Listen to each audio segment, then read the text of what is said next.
Hello friends, welcome to our channel. நம்ம சேனல்ல PGTRB Mathematics prepare பண்றவங்களுக்காக already நிறைய videos கொடுத்துட்டே இருக்கோம்.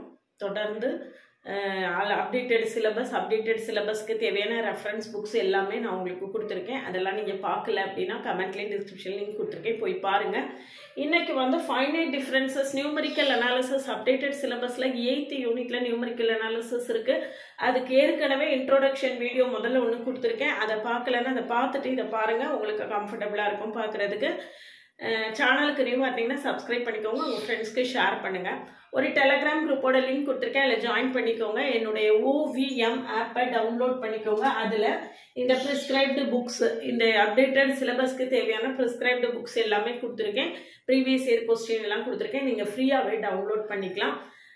அது வந்து உங்களுக்கு எல்லாமே நல்ல ஹெல்ப்ஃபுல்லா இருக்கும். இது போக என்னுடைய சேனல்ல டாபிக் வைஸ் பிளேலிஸ்ட் இருக்கு, PGTRB மேத்ஸ்னு பிளேலிஸ்ட் இருக்கு. அதெல்லாம் பார்க்கலன்னா பாருங்க. ரியல் அனாலிசிஸ், காம்ப்ளெக்ஸ் அனாலிசிஸ் எல்லாமே தனித்தனியா concept videos, MCQs, previous year question எல்லாமே சால்வ் பண்ணி கொடுத்துருக்கேன். அது எல்லாத்தையுமே பார்க்கல அப்படின்னா கமெண்ட்லேயும் டிஸ்கிரிப்ஷன் லிங்க் கொடுத்துருக்கேன், பார்த்துக்கோங்க. PGTRB மேத்ஸுக்கான ஆன்லைன் கோச்சிங் கிளாஸஸ் போய்கிட்டு இருக்கு. கிளாஸில் ஜாயின் பண்ணவில்லைங்கன்னா காண்டாக்ட் பண்ணுங்க. கிளாஸஸ் எப்படி இருக்குன்னு கமெண்ட்லேயும் டிஸ்கிரிப்ஷன் லிங்க் இருக்கு. பிளேலிஸ்ட் ஷார்ட்ஸ் எல்லாம் பார்த்துட்டு கம்ஃபர்டபுளாக ஃபீல் பண்ணீங்கன்னா காண்டாக்ட் பண்ணுங்க. இன்னைக்கு ஃபைனைட் டிஃபரன்சஸ்னா என்ன அப்படின்னு சொல்லிட்டு அதில் ரொம்ப இம்பார்ட்டண்டான ப்ராப்ளம்ஸ் எல்லாம் நம்ம சால்வ் பண்ண போகிறோம். இல்லை பார்த்தீங்கன்னா ஃபைனைட் டிஃபரன்சஸ்னா என்ன அப்படின்னு படிக்கிறதுக்கு முன்னால நம்மளுக்கு கொடுத்துருக்கக்கூடிய ஃபங்க்ஷன் எப்படி இருக்கு அப்படின்னு பார்க்க போகிறோம். x0 plus h, x0 plus nh, அதனுடைய கரஸ்பாண்டிங் ஃபங்க்ஷன் வேல்யூஸ் வந்து y0, y1, y2, etc. yn அப்படின்னு இருக்கும். அதாவது that means what it does, இது என்ன அர்த்தம் அப்படின்னு கேட்டீங்கன்னா f of x0 equal to y0, f of x0 plus h equal to y1, f of x0 plus nh equal to yn, etc. etc. இதனுடைய corresponding function value f of xn is equal to yn அப்படி நம்ம ஜெனரலா define பண்ணியிருக்கோம். f of xn is equal to என்னது yn. இதுல இப்ப டெல்டாங்கிற difference ஆபரேட்டரை நம்ம எப்படி டிஃபைன் பண்ண போறோம் அப்படின்னு தான் பார்க்க போறோம். டெல்டாங்கிற difference operator delta of f of x0 equal to f of x0 plus h, f of x0 plus h minus f of x0. இன்னும் ஜெனரலா சொல்றதா இருந்தா இது x0 இந்த ஃபங்க்ஷன் வேல்யூஸ் வச்சு சொல்லியிருக்கேன். Delta of yn is equal to yn plus 1 minus yn. Delta of yn is equal to என்னது yn plus 1 minus yn. சரிதானா? இதான் நம்மளுடைய ஃபங்க்ஷன் வேல்யூ. இதுல பாத்தீங்கன்னா இத பார்த்தாலே நமக்கு தெரியும் f of x0 is equal to என்னது y0 இல்லையா? அப்போ delta of y0 is equal to f of x0 plus h என்னது y1, f of x0 என்னது y0. அப்ப delta of y0 equal to y1 minus y0. ரெண்டும் same definition தான், வித்தியாசம் ஒண்ணுமே இல்ல. இதுல ஃபங்க்ஷன் வேல்யூஸ் வச்சு எழுதியிருக்கேன், அதுல y வேல்யூஸ் ரைட் ஹேண்ட் சைடுல உள்ள வேல்யூஸ் வச்சு எழுதியிருக்கேன். Delta of f of x0 is equal to f of x0 plus h minus f of x0. இதான் நம்மளுக்கு ஜெனரல் ஃபார்முலா. இப்ப டெல்டா ஆஃப் y1 அப்படின்னு பாத்தீங்கன்னா y2 minus y1. Delta of y2 அப்படின்னு பார்த்தோம்னா y3 minus y2. சரிதானா? இதுதான் நம்மளுக்கு வேல்யூஸ். இப்படிதான் நம்ம கண்டுபிடிக்கணும். இதுல டெல்டா ஸ்கொயர்னாலும் கண்டுபிடிக்கலாம். இப்ப delta square of y0 equal to நம்மளுக்கு என்ன வரும், delta of y1 minus y0 வரும். ஈக்குவல் டு நம்ம எப்படி எழுதிக்கலாம், delta of y0 minus delta of y1, delta of y1 minus delta of y0. இப்ப டெல்டா ஆஃப் y1 க்கு வேல்யூ போடுங்க, இந்த இருக்கு y2 minus y1. Delta of y0 என்னது இந்த இருக்கு minus of y1 minus y0. அப்ப சிம்பிளிஃபை பண்ணா என்ன வரும், y2 minus 2y1 plus y0, y2 minus 2y1 plus y0. இது என்னது டெல்டா ஸ்கொயர் y0. இந்த மாதிரி நம்ம டெல்டா உடைய வேல்யூவை ஃபர்தரா அப்படி எக்ஸ்டெண்ட் பண்ணி நம்ம என்ன செஞ்சுக்கலாம், கண்டுபிடிச்சிக்கலாம். இதுல h is equal to 1 அப்படிங்கறத ஜெனரலா நம்ம ப்ராப்ளம் போடும்போது யூஸ் பண்ணி செய்யக்கூடியது. h அதுல ரொம்ப முக்கியமான விஷயம், இந்த டிஃபரன்ஸ் ஆபரேட்டரை பொறுத்த வரைக்கும் இந்த h வந்து அந்த டிஃபரன்ஸ் வந்து ஈக்குவலா, இன்டர்வல் வந்து கட்டாயமா என்ன செய்யணும், ஈக்குவலா இருக்கணும். அது ரொம்ப முக்கியமான விஷயம். சரிதானா? இன்டர்வல் வந்து ஈக்குவலா இருக்கணும்.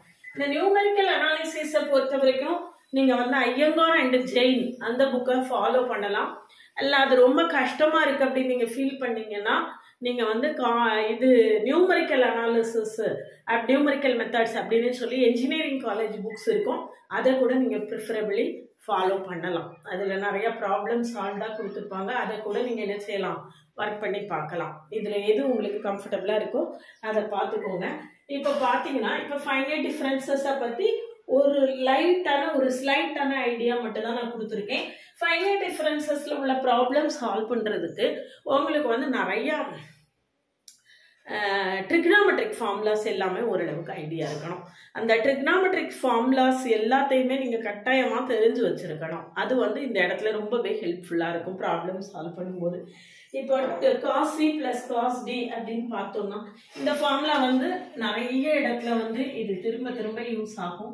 cos c plus cos d equal to 2 cos c plus d by 2 cos c minus d by 2. அடுத்தது cos c minus cos d இத்தோனா minus 2 sin c plus d by 2 sin c minus d by 2. இதே மாதிரி sin c plus sin d equal to 2 sin c plus d by 2 cos c minus d by 2. இந்த ஃபார்முலாலாம் எழுதி வச்சுக்கோங்க. நிச்சயமா ஃபியூச்சர்ல நிறைய இடங்கள்ல use ஆகும். sin c minus sin d equal to 2 cos c plus d by 2. டெரிவேஷன்லாம் போட்டோம்னா ரொம்ப ஈஸியாக கூட நம்ம என்ன செய்யலாம், அந்த ஃபார்முலாவை மெமரைஸ் பண்ணிடலாம். இப்போ அந்த டெரிவேஷனுக்குள்ளே போனோம்னா அது ரொம்ப லென்த்தி ஆகிடும். இப்போதைக்கு இந்த ஃபார்முலாவை படித்து வச்சுக்கோங்க. இந்த ஃபார்முலா வந்து நிறைய இடங்கள்ல நம்மளுக்கு வந்து திரும்ப யூஸ் ஆகிட்டே இருக்கும். இதில் இந்த ஃபைனைட் டிஃபரன்சஸில் சிம்பிளாக உள்ள ப்ராப்ளம்ஸ் போட்டு காட்டுறேன். Delta square cos 2x equal to prove that delta square cos 2x equal to minus 4 sin square h cos 2x plus 2h. இப்படி ஆன்சர் வருதான்னு நம்ம என்ன செய்ய போறோம், செக் பண்ண. ப்ரூவ் தட்னே கொடுத்துட்டாங்க. ப்ரூவ் தட்னு கொடுத்ததுனால நம்ம என்ன செஞ்சிடலாம், ஒர்க் பண்ணி பார்த்துடலாம். இதுல டெல்டா ஸ்கொயர் cos 2x. இப்போ முதல்ல டெல்டா ஆஃப் cos 2x கண்டுபிடிப்போம். டெல்டா ஆஃப் cos 2x கண்டுபிடிக்கிறதுக்கு நம்மளுக்கு delta of f of x க்கு ஃபார்முலா என்னது, f of x plus h minus f of x. இதான் அந்த ஃபார்முலாவை தான் நம்ம என்ன செய்ய போறோம் பார்ப்போம். முதல்ல xக்கு x plus h ரீப்ளேஸ் பண்ணணும், மைனஸ் போட்டு அதே ஃபங்க்ஷனை எழுதணும். அப்ப இதுல என்ன வரும், cos 2 into x plus h f of x plus h போட்டிருக்கேன். xக்கு பதில் நான் என்ன செஞ்சிருக்கேன், x plus h போட்டிருக்கேன். cos 2 into x plus h minus f of x. f of x என்னது, cos 2x. அப்ப இது ஆக்சுவலா என்ன அப்படின்னா 2x plus 2h minus என்னது, cos 2x. இந்த ஃபார்முலா வந்து நம்மளுக்கு இந்த இடத்துல இருக்கு பாருங்க. cos c minus cos d is equal to minus 2 sin c plus d by 2 sin c minus d by 2. சரியா, equal to minus 2 sin c என்னது, c plus d. c எவ்வளவு, 2x. c எவ்வளவு, 2x. d எவ்வளவு, 2h. Sorry, cos c minus cos d. இது full c. 2x plus 2h ங்கிறது c.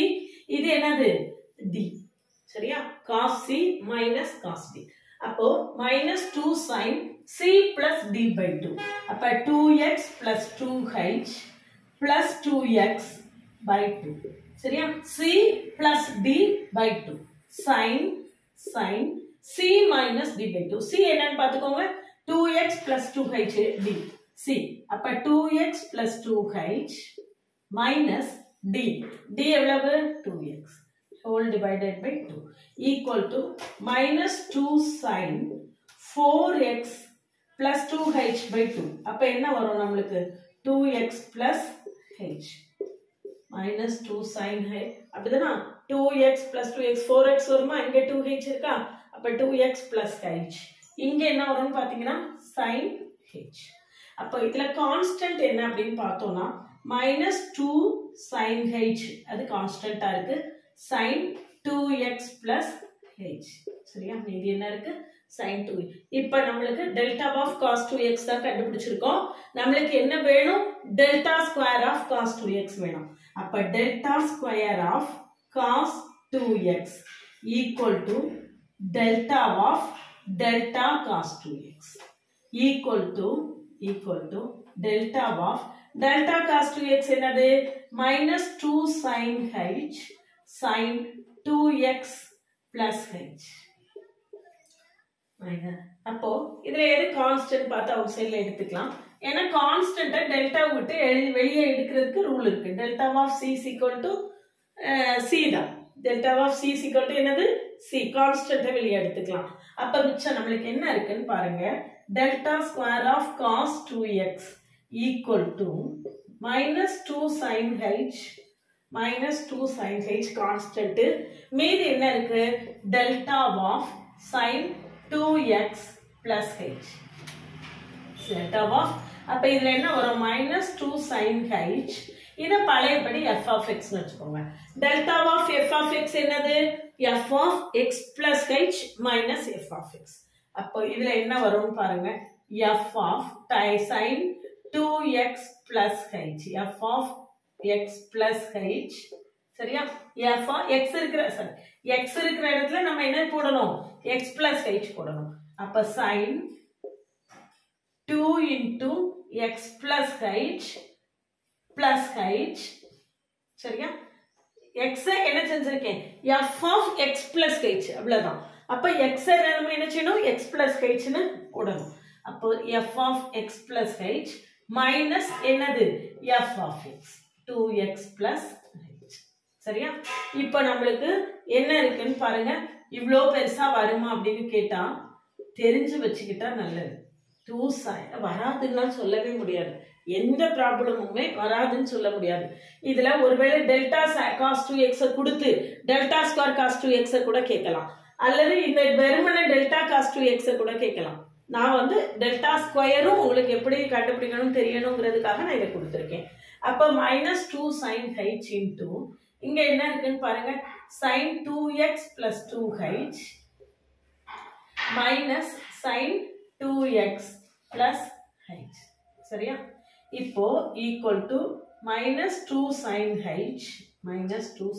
h into இது என்ன ஃபார்முலால வருதுன்னு பாருங்க sin c minus sin d sin c minus sin d க்கு நமக்கு ஃபார்முலா என்ன இருக்கு 2 cos e plus d by 2 sin c minus d by 2 போட்டுக்கலாமா இதுல டெல்டா ஸ்கொயர் வர கேட்கலனாலும் டெல்டா கேட்கிறதுக்கான வாய்ப்புகள் மிக மிக அதிகமாக இருக்கும் அல்லது டெல்டாவை கொடுத்துட்டு டெல்டா ஸ்கொயர் கூட நமக்கு என்ன செய்யலாம் கேட்கலாம் delta square of cos 2x equal to -2 sin h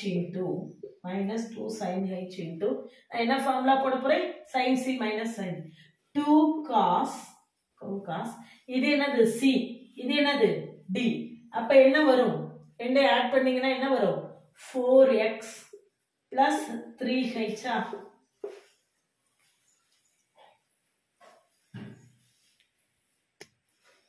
இதுல பாருங்க இங்க வந்து 2x plus 2h plus h இருக்கு அப்ப இங்க 2x plus 3h வரும் இங்க 2x plus h அப்ப ஆட் பண்ணும்போது 2x plus 4h வந்துரும் sin c plus 2x plus 3h இங்க 2x plus h அப்ப 4x plus 4h னு நமக்கு கிடைச்சிரும் சரியா sin c minus d by 2 இதுல இத சப்ட்ராக்ட் பண்ணீங்கன்னா 2x கேன்சல் ஆயிரும் 3h minus h 2h வரும் divided by 2 divided by 2 sin c minus d by 2 2x cancel ஆயிரும் 3h minus 2h by 2 equal to minus 2 sin h 2 cos 2x plus 2h into இது என்னது sin h almost our answer is over equal to minus 4 இங்க ஒரு sin h இருக்கு இங்க ஒரு sin h இருக்கா sin square h into cos 2x plus 2h so so பிஜிடிஆர்பியை பொறுத்த வரைக்கும் இதெல்லாம் வந்து நம்மளுக்கு ரொம்ப லெங்க்தியான ப்ராப்ளம் அப்படின்னு சொல்கிறதுக்கு வழி கிடையாது. இதில் என்ன விஷயம் அப்படின்னா டெல்டா கண்டுபிடிக்கிறதுக்கும் தெரியணும், டெல்டா ஸ்கொயர் கண்டுபிடிக்கிறதுக்கும் நம்மளுக்கு என்ன செய்யணும் தெரியணும். அடுத்தடுத்து வரக்கூடிய கிளாஸில் அடுத்து ஃபர்தராக உள்ள ப்ராப்ளம்ஸ் ஒன்று நான் சால்வ் பண்ணி காட்டுறேன். 1 by 1 நிறைய ப்ராப்ளம் சால்வ் பண்ணி காட்ட போகிறேன். தொடர்ந்து சேனலை வாட்ச் பண்ணுங்கள். அடுத்தது வந்து டேபிள் வேல்யூஸை போட்டு எப்படி டெல்டாவை கண்டுபிடிக்கிறது அப்படிங்கிறதும், டெல்டா வேல்யூஸை டேபிளை யூஸ் பண்ணி எப்படி கண்டுபிடிக்கிறதுங்கிறதையும் அடுத்தடுத்து வரக்கூடிய கிளாஸில் சொல்ல போகிறேன். அதனால சேனலுக்கு நம்ம கூட தொடர்ந்து ட்ராவல் பண்ணுங்கள். சேனலுக்கு நியூவாக இருந்தீங்கன்னா சப்ஸ்கிரைப் பண்ணிக்கோங்க, உங்கள் ஃப்ரெண்ட்ஸ்க்கு ஷேர் பண்ணுங்கள். பிஜிடிஆர்பி மேத்ஸ் ஆன்லைன் கிளாஸில் ஜாயின் பண்ணவில்லைங்கன்னா காண்டாக்ட் பண்ணுங்கள். பிளேலிஸ்ட்டையும் ஷார்ட்ஸையும் கட்டாயமாக பாருங்கள். அதுக்கு பிறகு நீங்கள் கம்ஃபர்டபுளாக ஃபீல் பண்ணிங்கன்னா காண்டாக்ட் பண்ணுங்கள். ஓவிஎம் ஆப்பை டவுன்லோட் பண்ணிக்கோங்க. அதில் நிறையா ப்ரிஸ்கிரைப்டு புக்ஸ் எல்லாமே கொடுத்துருக்கேன். அது எல்லாமே நீங்கள் ஃப்ரீயாகவே டவுன்லோட் பண்ணிக்கலாம்.